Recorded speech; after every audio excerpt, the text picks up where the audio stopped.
কেমন আছো? আশা করি তোমার সবাই ভালো আছে, না আমিও ভালো আছি। আজকে আমি যাবো নিউ মার্কেটে শপিং করতে। তো ফার্স্টে কি লাগবে? টাকা। তাই জন্য দাদাভাই টাকাটা তুলে নিল। আজ শপিংটা সম্পূর্ণ করে দেবে দাদা, তাই জন্য দাদাকে নিয়েই বেরিয়ে পড়লাম। মোটামুটি সবারই শপিং কমপ্লিট আমার ফ্যামিলিতে, কিন্তু আমার শপিং কমপ্লিটই হচ্ছে না। কি বলতো, শপিং করে না সব মেয়েরই একটা নেশা বলতে গেলেই চলে।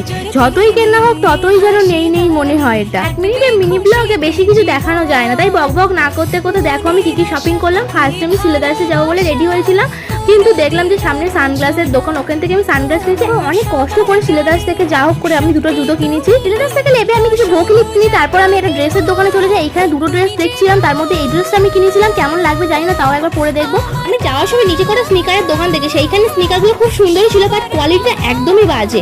তারপর আমি আবার সিলেদার্সে যাই, সেখান থেকে একটা বুট কিনে। তারপর আমি অনেক কিছুই কিনেছিলাম, যেমন ইয়ারিংস, ওয়াচ, আরো অনেক কিছু ছিল। তো 1 মিনিটের ব্লগে সবকিছু দেখানো সম্ভব না। আজ এই পর্যন্ত, নেক্সট কোনো ব্লগে দেখাচ্ছি, টাটা।